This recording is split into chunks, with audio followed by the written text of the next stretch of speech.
international en vitamine D2 ou en vitamine D3. Pour la quatrième et dernière question, vous avez fait un dosage de vitamine D à 2 reprises dans 2 laboratoires différents et vous avez des valeurs qui sont différentes. Effectivement, on peut avoir un dosage de vitamine D qui peut être différent soit d'un laboratoire à un autre, donc une différence interlaboratoire, soit intralaboratoire, c'est-à-dire qu'au sein même d'un laboratoire, on peut avoir des dosages différents.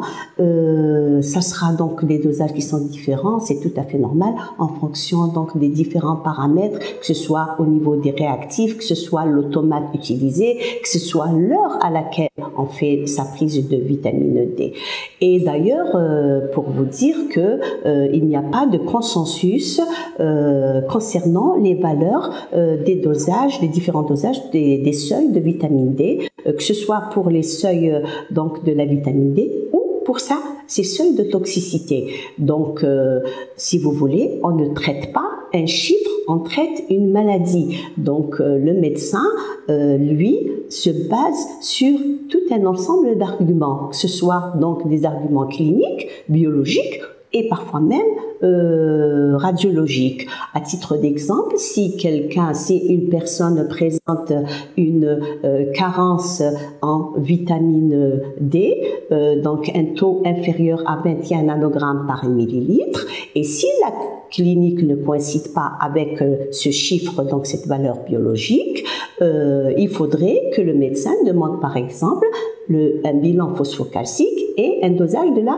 parathormone. Étant donné que la parathormone est aussi une hormone hypercalcémiante, tout comme la vitamine D, et que donc si le dosage de la concentration de vitamine D diminue, automatiquement, la concentration en parathormone augmente. Et donc, si le dosage de la parathormone est normal et que le bilan phosphocalcique est normal, donc votre patient n'a pas de carence ou d'insuffisance en vitamine D. Donc, voyez-vous, il faudrait que le médecin donc, se base, comme d'habitude, sur un ensemble d'arguments pour la prise en charge du patient. Voilà, chers amis internautes, nous arrivons à la fin de notre rubrique CLMT.